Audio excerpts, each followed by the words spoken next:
I want to talk about what is actually happening when we're doing the exercises that I recommend for the deep core.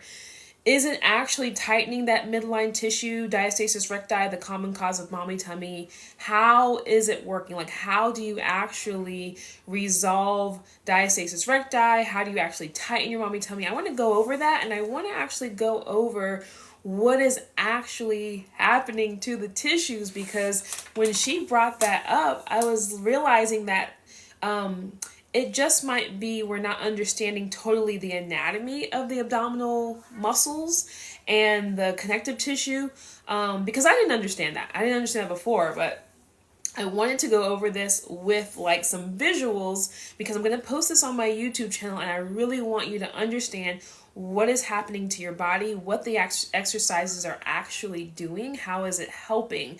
And I want you to understand the actual makeup of your stomach so that you know what's going on. Okay, so you can be informed and you're not just listening to me tell you do these exercises. Granted, if you check the testimonials in the link in my bio, you will see it helps so many women. And the lady, she wasn't arguing with me, but she was trying to say that you can't help it. I'm like, you can help the situation. I've seen it happen to so many moms and even to myself. And even in the research that I have gone over in my certifications, we have learned that the exercises do help strengthen that midline tissue. We have seen it happen over and over again, and I had to talk about this so you can understand and you can have hope, okay? That it can also help you too. I'm a mom of 4 kids. I had a very loose, weak mommy tummy, back pain, leaking, all because it was tied to just having a loose, weak core. I ended up in the hospital.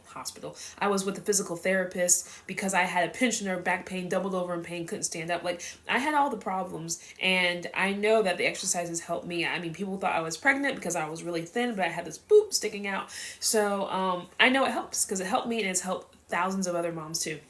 All right, so I kind of want to go over, oh yeah, I see Riri, OMG, hi. I went from a 5-finger separation to a 2-finger separation following me. Oh my goodness, see? I am so thankful, not to toot my own horn, because this is stuff that I've had to learn for myself, and once I learned this information, I had to share this. But thank you so much, Riri, for sharing that information. I'm going to totally screenshot that because that just makes me so happy. 5-finger separation. Let's talk about this, okay? When she says she had a 5-finger separation, this is what she means. So here's my rectus abdominis. In the middle here, you see that there's connective tissue that's connecting it together.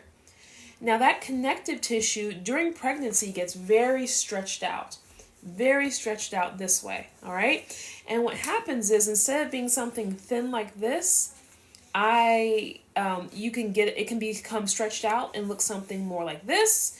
And what Riri is saying is that she had a 5-finger separation. That's like, boom, your whole hand, okay? And that is not uncommon. I've had other moms. One mom was actually a doctor, and she came into my program saying I could fit my whole fist in my stomach. And it went down to, I want to say it was about 2 or 3 finger separation. Now, understand that a 2-finger separation between your rectus abdominis is considered normal. 2 and less is considered within a normal range, and it's not considered problematic unless you have a lot of depth in there. You can stick your finger down in there very deep, okay? So anyway, Riri is saying, right here in the comments, if you check that, she's saying she had 5-finger separation, and doing the exercises that I recommended, it went down to 2, which is actually a very normal range. We no longer consider that problematic. So 2 is like smaller than this. Okay, I'm going to fold this up one more time.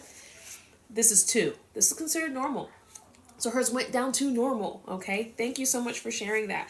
So one thing that the commenter was saying was that you can't strengthen that tissue. You can only strengthen the muscles underneath the tissue that really help to build up that abs and flatten the abs that way, possibly. I'm not sure exactly what she said the outcome would be, but I want you to understand the anatomy. Here's the anatomy. You have, I almost forgot. I got this little picture, and I want to show you this. I hope this works okay because it's on my iPad, because my suit doesn't do it justice. I'm going to turn down this light so you can really see it. All right. Sorry, I'm being like, okay, this is off of Wikipedia. So you can see here, you have lateral abdominal muscles, okay? The lateral abdominal muscles are your external obliques, your internal obliques, which you can't see too well there, and then underneath that is your transverse abdominis. Your transverse abdominis wraps around your waistline and cinches you in. Your rectus abdominis is actually encased in the midline tissue, okay? So what happens is, let me just turn back on the light. What happens is you have 4 layers of abdominal muscle. You have your rectus abdominis, you have your external obliques, you have your internal obliques in there as well, and you have your transverse abdominis that wraps around. Now, the muscles they're not just one sheet that wraps around. Those muscles I had mentioned besides the rectus abdominis are lateral muscles. That means they're mostly here on the sides. So they wrap around on the side, but they are connected to each other by this connective tissue. Now, you see the rectus abdominis, the connective tissue is kind of a small distance between. Now, from here, you have connective tissue that spans all the way across, and it covers the rectus abdominis. It encases it. So really what you're seeing is, you see my ring light in the back, that's why I keep having to turn it off. Your lateral muscles, they don't attach by sheer muscle, they attach through this, what we call, I'll just call it connective tissue just to keep it simple. This is connective tissue. It connects the side muscles to each other, and the rectus abdominis is there in the center, okay? So with those lateral muscles, the goal of the exercise, like we do a lot of exercises that focus on the transverse abdominis. That's your deepest core muscle. They basically wrap like this. They hold you on the really tightly there. And when you engage them, it pulls your waistline in. How does it do that if the muscles aren't connected to each other? You have connective tissue basically there in the center.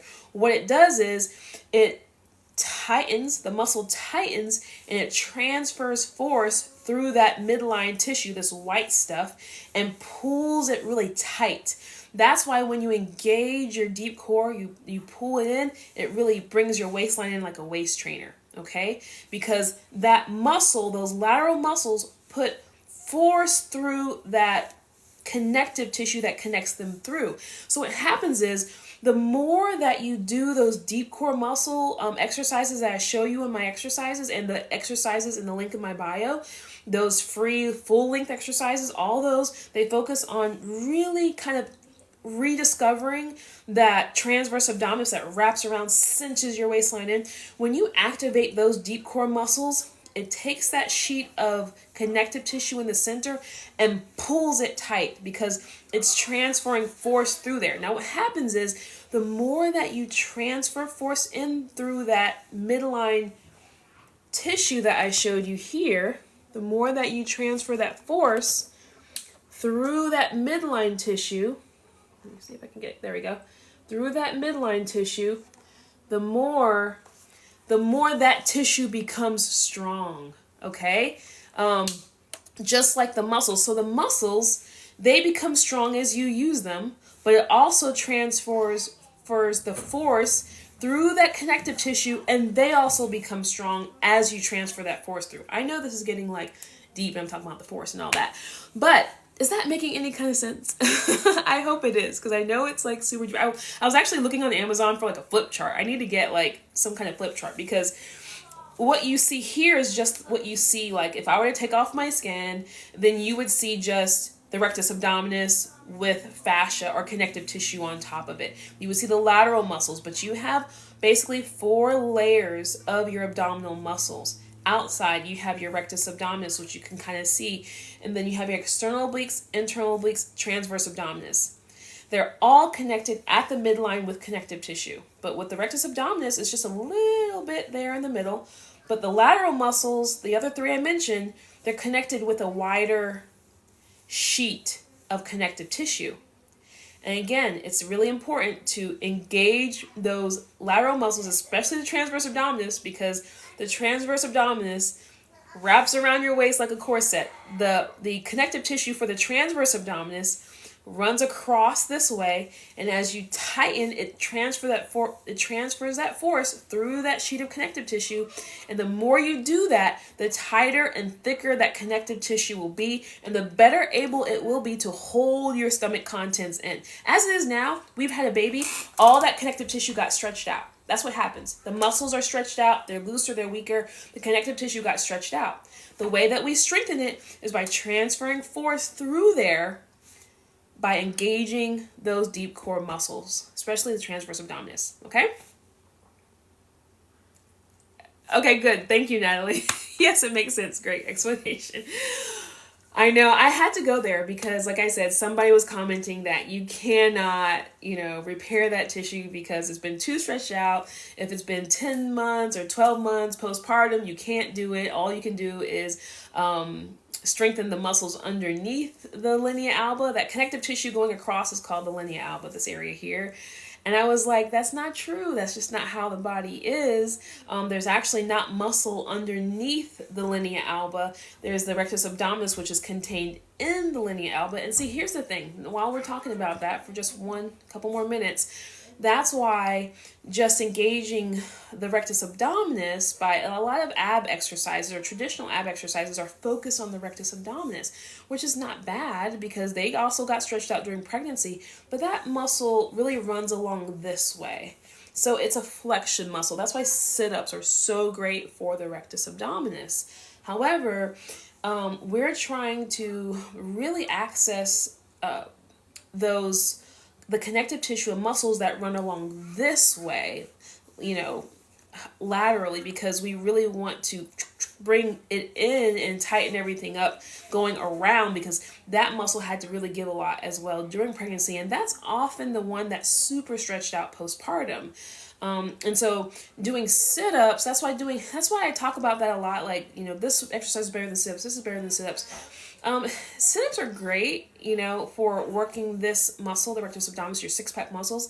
But if you're really wanting to get that kind of waist trainer effect, your natural waist trainer muscle is your transverse abdominis, and that's because it runs around this way. This muscle goes up and down this way to flex you this way. The transverse abdominis goes around this way to support you to stay upright, to keep you stable, not from falling over. That's the muscle that wraps around and cinches you in this way. And so that's why that muscle is super important, at least in the beginning, to just get that back in balance with like your rectus abdominis, so that when you're doing exercises like a sit-up, that all of your muscles are working equally. What happens is when you do a sit-up, and you can do it right now, when you do I'll demonstrate that for you. Let's do it right now. Let's just lean back, look down. You're leaning back now. Your rectus abdominis has to work to keep you from falling, right? So you're leaning back. You look down. If you see bulging or doming or coning coming up through your midline, that is a good indicator that your rectus abdominis is working to hold you up, but your transverse abdominis isn't working to keep your stomach flat. Do you see that? Does that make sense? So I want you to lean back as far as you can without falling. Look down. If you see coning or doming coming up through your midline, or even if you see a bread loaf appearance of your rectus abdominis, your belly is bulging to any degree, that means that your rectus abdominis is doing its job, but your transverse abdominis is supposed to hold it in flat, is not strong enough. It's not able to do it. And I hope that is bringing that home a little bit. Somebody said, well, what exercises should I do then? That's what all my pages are about. So whether you're seeing this on YouTube or TikTok or Facebook or Instagram or anywhere, all my exercises are geared towards helping you reconnect to your deep core. Even if you check the link in my bio, I also have full-length free exercises that you can get started with today.